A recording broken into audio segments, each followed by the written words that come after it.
रथ लेकर के गांव के बाहर निकला, तब तक देवताओं ने आकाशवाणी कर दी। नाम क्या करियो बोल। अरे वाह। अस्य अष्टमो गर्भो हंतो याम बहसे बुधा। अरे कंस कितना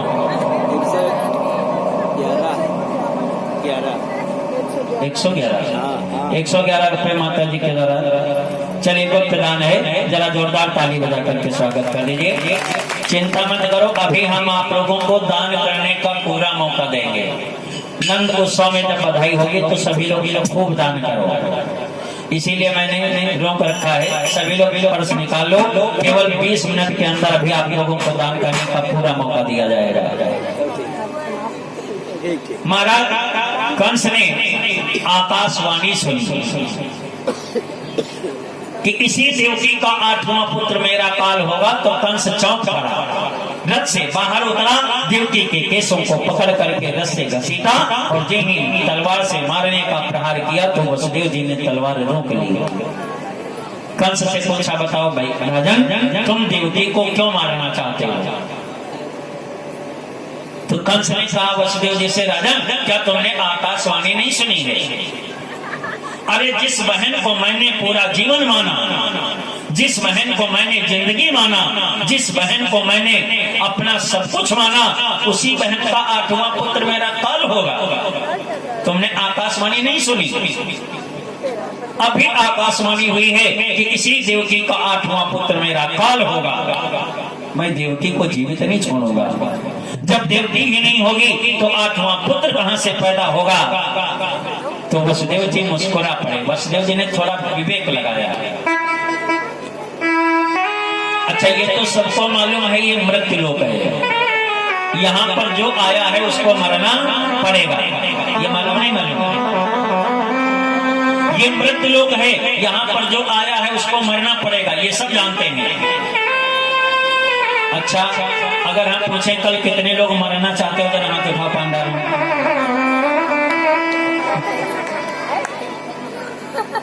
कुछ लोग सोच रहे होंगे हे भगवान ये क्या पूछ लिया। लेकिन एक बात हमेशा याद रखना, किसी ने भाव दिया है कि तेल चमेली चंदन साबुन चाहे जो कुछ लगाओ, अरे तेल चमेली चंदन साबुन और चाहे लगा लो सेंट, जगत में कोई न परमानंद, जगत में कोई न परमानंद,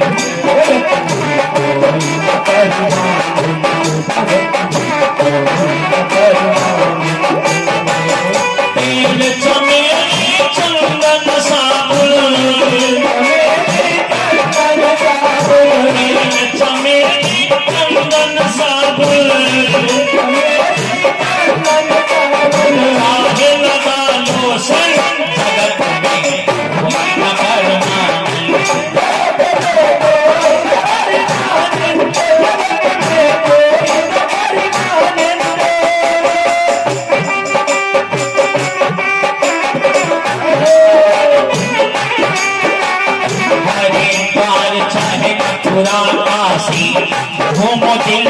कैंट।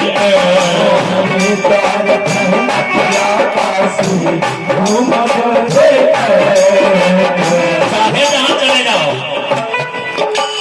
हरिद्वार चाहे मथुरा काशी, घूमो दिल्ली कैंट। हरिद्वार मथुरा काशी, घूमो दिल्ली कैंट। मन में नाम हरि का राखो, मन में नाम हरि का राखो, मोती पहनो या पर जगत में कोई न बर्बाद।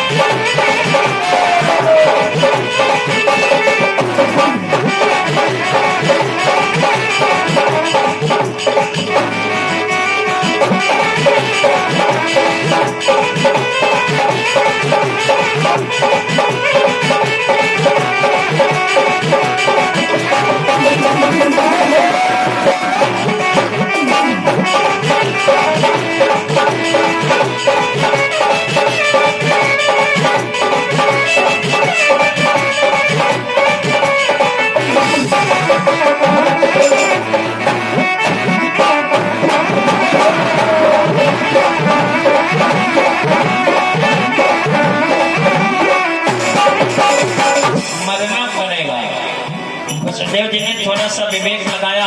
वसुदेव जी ने कंस से पूछा, कंस एक बात बताओ, तुमको भाई देवकी से है या देवकी की अष्टम संतान से है? कंस ने कहा हमको देवकी से कोई भय नहीं है, हमको देवकी की अष्टम संतान से भय है। तो वसुदेव जी ने कहा राजन फिर देवकी को मत मारो, मेरा वादा है देवकी की जितनी संतानें होंगी मैं सब तुमको देता रहूंगा। कंस ने कहा अपने नगर नहीं जाओगे। रथ को वापस किया गया। कंस ने वसुदेव देवकी को कारागार में डाल दिया। उग्रसेन को पता चला कि कंस ने मेरी बेटी दामाद को कारागार में डाला है। जब उग्रसेन ने पूछा तो कंस ने उग्रसेन ने दो थप्पड़ मारे, मुकुट छीन करके अपने सर पर लगा लिया। आदेश कर दिया मथुरा का राजा आज से कंस है। उग्रसेन को भी कारागार में डाल दिया गया। समय का चक्र चलता रहा। देवकी ने प्रथम पुत्र को जन्म दिया। छोटा सा है, अभी नेत्र खोल करके देखा भी नहीं है कि किस माँ ने मुझको जन्म दिया है। देवकी ने जो ही पुत्र को देखा तो वसुदेव जी से कहा स्वामी इसका चेहरा तो बिल्कुल इसके मामा से मिलता है। मामा जानते किसको कहा जाता है? मामा बोले तो जो हमको माँ से ज्यादा प्यार करे उसी का नाम मामा। ये सिंगल माँ है लेकिन वो डबल माँ है। जो माँ से ज्यादा हमको प्यार करे वो मामा। देवकी ने कहा इसका चेहरा बिल्कुल इसके मामा से मिलता है। वसुदेव जी ने कहा हाँ बिल्कुल मामा से मिलता है देवकी, ये प्रथम संतान है, लाओ हम कंस को देंगे। तो देवकी रो पड़ी। देवकी ने कहा राजन ये तो मेरी प्रथम संतान है और भैया को तो 8वीं संतान चाहिए। वसुदेव जी ने कहा कोई बात नहीं, मैंने वादा किया है जितनी भी संतानें होंगी सब कंस को दी जाएंगी। देवकी की गोदी से पुत्र को छीना, कंस के दरबार में पहुंचा। जो ही महाराज वसुदेव जी कंस के दरबार में पहुंचे, पुत्र को लेकर के कंस की गोदी में डाला तो भगवान की लीला बड़ी विचित्र होती है मेरे भाई। पुत्र ने नेत्र खोल दिए। पहली बार पुत्र ने कंस को देखा, कंस ने पुत्र को देखा तो बच्चा मुस्कुरा पड़ा। और जी ही बच्चा मुस्कुराया तो कंस ने वसुदेव जी से कहा वसुदेव ये तो देवकी की प्रथम संतान है। हाँ राजन ये प्रथम संतान है। तो कंस ने कहा इसको क्यों लेकर के आए? अरे जाओ इसका पालन करो जा करके, मैं ये जब बड़ा हो जाएगा तो हमको मामा कहेगा ना, ये मामा कहेगा हमको, ये प्रथम संतान है, इसका चेहरा बिल्कुल हमसे मिलता है। वसुदेव जी ने कहा जब बड़ा होगा तब तो मामा कहेगा। कंस ने कहा जाओ मैं इसको अभयत्व प्रदान करता हूँ, ले जाओ पालन करो, ये बड़ा होकर के हमको मामा कहेगा। वसुदेव जी को पुत्र को लेकर के वापस आए, लेकिन भगवान को कुछ और मंजूर था। जिस कारागार में वसुदेव जी पुत्र को लेकर के आए तब तक नारद महाराज कंस के दरबार में आगमन हो गया। श्रीमन नारायण नारायण नारायण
आसन डाला, बिठाया। तो नारद जी ने कंस से पूछा, राजन हमने सुना है तुम बहुत बड़े धर्मात्मा हो गए हो, बहुत बड़े दयालु हो गए हो। कंस ने कहा, गुरुदेव ना हम दयालु हैं ना धर्मात्मा हैं। तो नारद जी ने पूछा, फिर कंस देवकी की प्रथम संतान को तुमने क्यों छोड़ दिया? कंस ने कहा, गुरुदेव अरे वो तो आठवां पुत्र मुझको मारेगा, ये तो प्रथम संतान है देवकी की। नारद जी ने कहा, तुम मूर्ख हो। आकाशवाणी हुई थी कि आठवां पुत्र मारेगा, लेकिन इस बात की कोई आकाशवाणी नहीं हुई थी कि पहला पहले पैदा होगा या आठवां पहले पैदा होगा। मूर्ख हो, जाओ जा करके देवकी के पुत्र को मारो। कंस की बात समझ में आ गई। देवकी पुत्र को लिए गोदी में बैठी थी। कंस पहुंचा नंगी तलवार लेकर के देवकी की गोदी से बच्चे को छीना, 2 बार आकाश मार्ग में घुमाया, पत्थर पर पटका तो बच्चे की चीथड़े चीथड़े उड़ गए। देवकी रो पड़ी, प्रथम संतान मार दी गई। अच्छा, जिस माँ के सामने उसका पहला बच्चा मार दिया जाए, बताओ वो माँ जिंदा बचेगी? पूरा दिन देवकी रोती रही। दूसरा पुत्र आया, दूसरा मारा गया, तीसरा, चौथा, पांचवा, छठा, 6 पुत्र मार दिए गए। 7वें का नंबर आया, और जब 7वें का नंबर आया तो भगवान ने शेष का आवाहन किया कि हे शेष के अवतार हमें दे दो सहारा, दे दो सहारा, दे दो सहारा,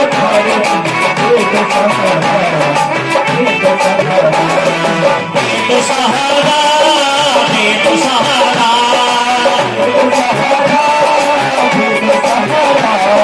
शेष के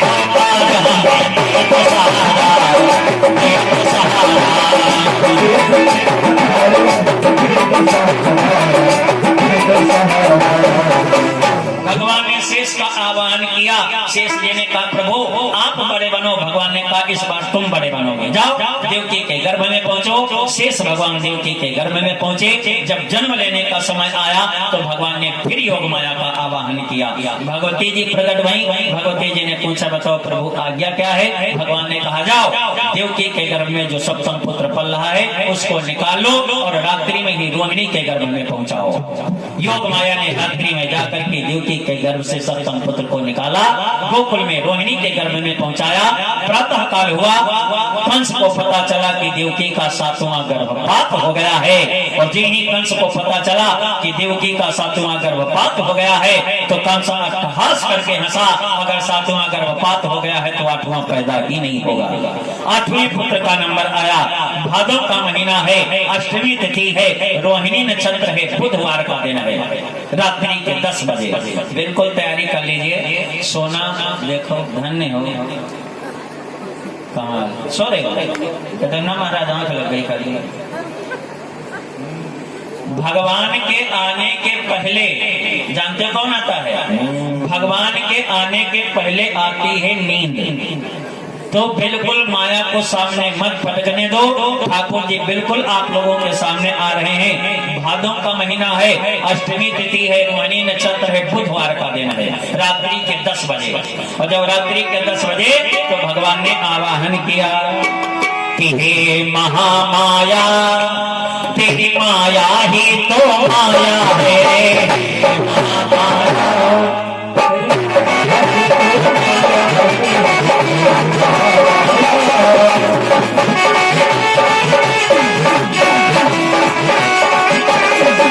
महामाया महामाया, तेरी माया ही तो माया है।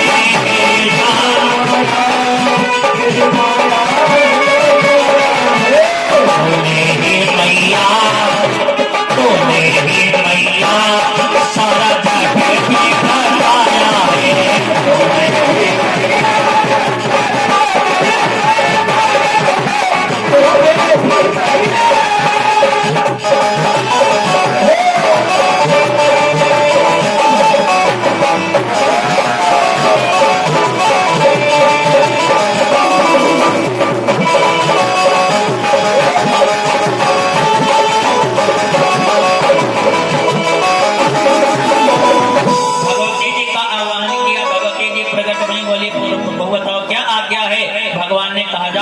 तुम गोकुल में यशोदा मैया के गर्भ में पहुंचो।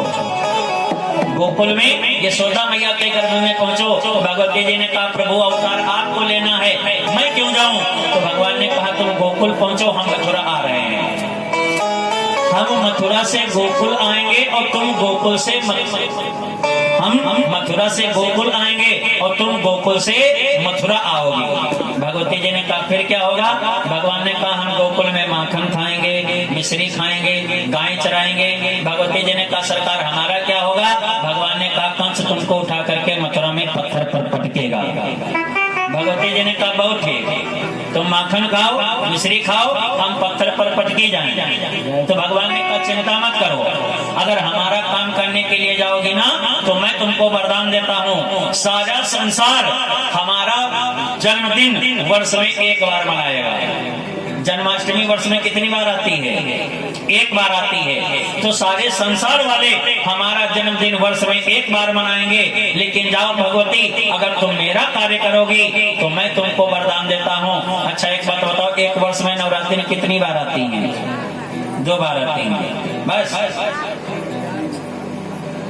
बाबूजी कितनी बार आती हैं?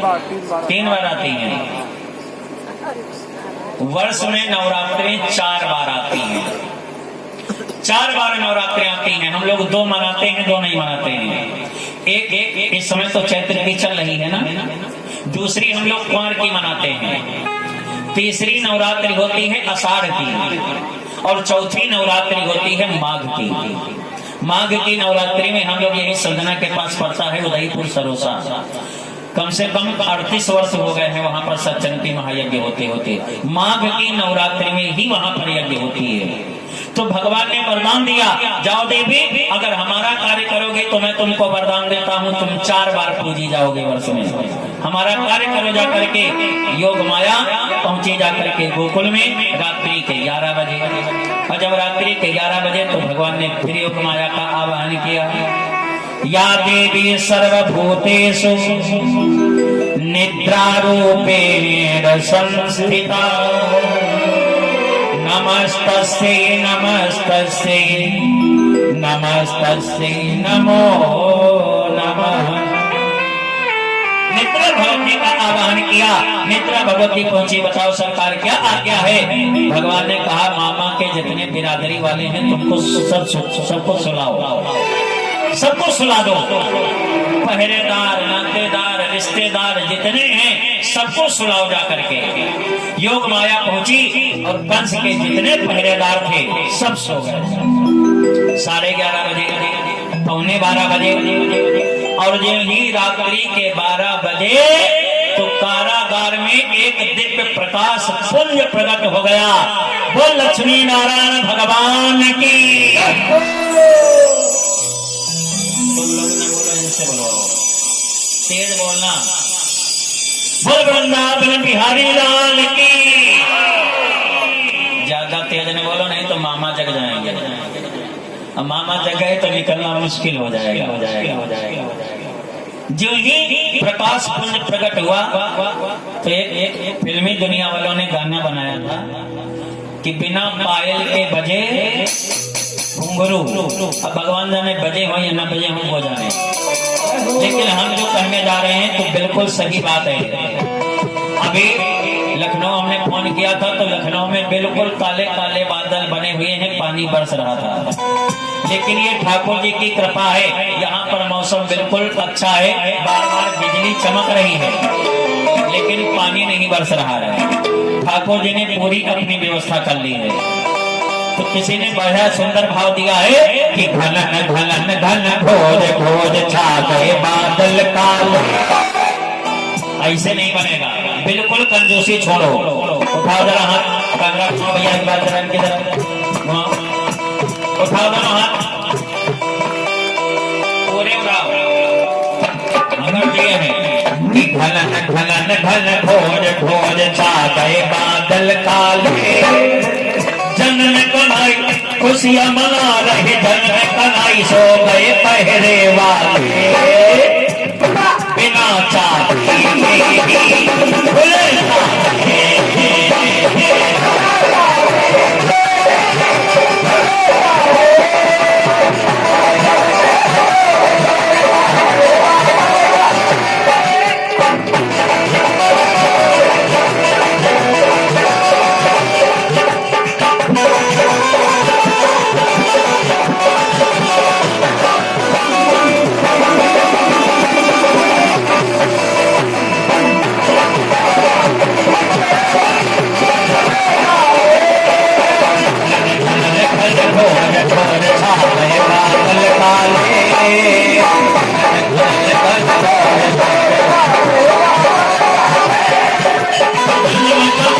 खुशियां मना रहे जन में कन्हई सो गए गहरे बिना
वही प्रकाश मूर्ति में परिवर्तित होने लगा। शंख चक्र गदा पद्म धारण के हुए नारायण भगवान का प्राकट्य हो गया। तो वसुदेव देवकी ने प्रार्थना करनी प्रारंभ कर दी। भगवान ने कहा प्रार्थना बंद करो, जल्दी से इनको सूप में लिटाओ और यहाँ से लेकर के बाहर निकलो। तो वसुदेव देवकी ने कहा प्रभु हमारे हाथ में हथकड़ी बेड़ी पड़ी है। भगवान ने कहा तुम हमको स्पर्श तो करो, जब तुम स्पर्श करोगे तो साले के सारे ताले टूट जाएंगे, हथकड़ी बेड़ी टूट जाएंगी। तब तक कारागार में सूप भी आ गया। देखो ये सौभाग्य हम परीक्षित जी को देंगे। बाबूजी को चूंकि भागवत के हमारे यजमान हैं, जरा जलवे में रख दीजिए अनिल जी ठाकुर जी को, और मंदिर में घुमा करके ठाकुर जी को पूरी पब्लिक में घुमा करके आप लाइए। वसुदेव बनने का लाभ आप लोगों को मिल रहा है। और जिनको भी न्यौछावर करनी है तो ठाकुर जी आप लोगों के पास आ रहे हैं, उसी में अपने अपने श्रद्धा सुमन न्यौछावर जरूर चढ़ाइएगा और सभी लोग बड़ी मस्ती के साथ में गाएं। वसुदेव जी ने सूप में भगवान को लिटाया, स्पर्श किया तो हथकड़ी टूट गई, ताले खुल गए, दरवाजे खुल गए और वसुदेव जी कारागार के बाहर लेकर के निकले। सर पर बिठा लो, सर पर बिठा लो। क्या बात है, बाबूजी को वसुदेव बनने का लाभ मिल रहा है। जरा जोरदार ताली बजा करके स्वागत हो रहा है। भगवान आज बाबूजी के सर पर विद्यमान है। बल वृंदावन बिहारी लाल के बाहर निकले और जय ही बाहर निकले तो शेष जी ने आकर के अपना छत्र लगा दिया। भगवान ने देखा तो भगवान ने वसुदेव शेष जी से पूछा तुम क्यों आ गए? अब मीठी मीठी बूंदें गिर रही हैं, मीठी मीठी हवा चल रही है। तो शेष जी ने कहा सरकार आप बड़े कोमल हो, हमने छत्र लगा दिया है, कहीं बूंद आपके ऊपर गिरेगी तो आपको चोट न लग जाए। भगवान ने कहा हमारी सेवा के चक्कर में अगर कहीं पिताजी ने देख लिया तो इनका तो हार्ट फेल हो जाएगा। शेष जी ने कहा सरकार चिंता मत करो, धीरे धीरे सांस लेंगे। शेष जी ने छत्र लगा दिया, आगे बढ़े, जमुना जी के में पहुंचे जाकर के। और जब जमुना जी के पास पहुंचे वसुदेव जी ने प्रथम कदम रखा तो जमुना जी का जल घुटने तक, दूसरा रखा कमर तक, तीसरा रखा हृदय तक, चौथा कदम रखा तो जमुना मैया गले तक आ गई। वसुदेव जी ने मन में विचार किया पांचवा रखेंगे तो हम भी डूबेंगे, लाला भी जाएगा। भगवान जमुना जी का इशारा समझ गए। भगवान ने अपना दाहिना पैर निकाला, जमुना मैया ने उछाल भरी, भगवान के दाहिने पैर को ही धुला तो जमुना मैया शांत हो गई। वसुदेव जी ने मन में विचार किया उधर गंगा था इधर ठीक है।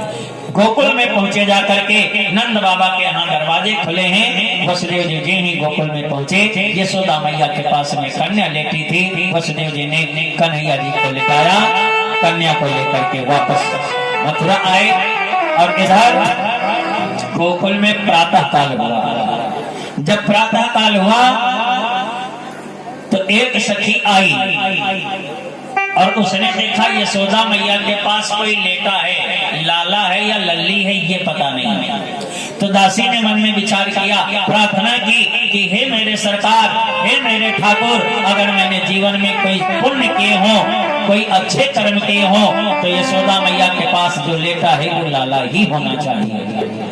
और जब दासी ने जा करके बच्चे को पलटा तो लाला ही निकला। और जब ही लाला निकला तो दासी आज नंद बाबा के पास दौड़ करके आई, बोली बाबा बधाई हो। आप लोग भी बोलो बधाई हो, बधाई। बिल्कुल कंजूसी मत करना, अभी आप लोगों को नंद उत्सव का पूरा आनंद प्राप्त होगा। बोल वृंदावन बिहारी लाल की, शंकर भगवान की। दासी ने बाबा से कहा, बाबा बधाई हो, बधाई, बधाई हो, बधाई। क्या बोल रहे हैं? विदाई हो? किसकी विदाई हो? विदाई नहीं, बधाई बोलो। अब तेज बोलना, इतनी तेज बोलना मालूम पड़े कि आप लोग नंद बाबा के परिवार वाले हो। कतई कंजूसी मत करो, क्योंकि काफी बहुत रखी हुई है, पूरी बाल्टी भर पंचामृत है, हम सब लोग रात भर पिएंगे। अच्छा, इसमें बकरी का दूध तो नहीं मिला है? ये भैंस का? हाँ तो ठीक है, सभी लोग रात भर पिएंगे। अगर बधाई अच्छी तरीके से लगाओगे तो आप लोगों को पूरा आनंद मिलेगा। आइए सभी लोग बड़ी मस्ती के साथ में गाएं और कहना है कि नंद जो के अंगना में बज रही आज बधाई।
हमारे यजमान जी के द्वारा बधाई शुरू हो चुकी है, माताओं के द्वारा भी बधाई हो रही है।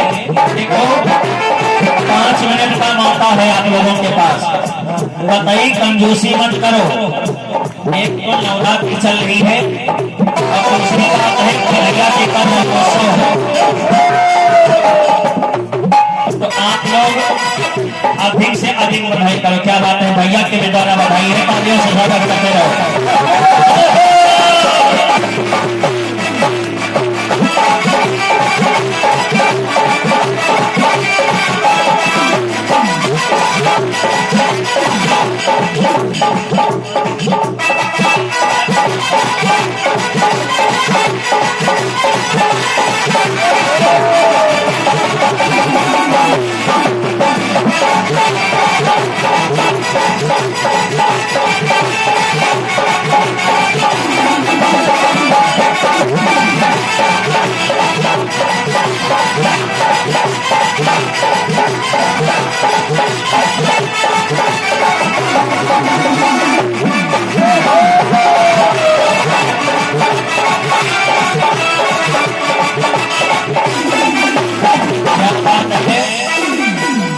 जी के द्वारा हमारे कान्हा जी को भी बधाई मिली है। नाम बता दीजिए, नाम बता दीजिए। अभिलाष मिश्र जी के द्वारा, क्या बात है, न्यौछावर आई हमारे सोनू भैया को भी आशीर्वाद मिला है। जरा जोरदार ताली हो जाए, बहुत बहुत आशीर्वाद है, मंगल में कामना है। देखो कंजूसी कतई मत करो। जब हम लोग शहर में कन्हैया जी का जन्मोत्सव मनाते हैं तो लोग बहुत नाचते हैं, झूमते हैं, गाते हैं, तो सभी लोग बड़ी मस्ती के साथ में। उठाओ जरा एक बार अनिल जी,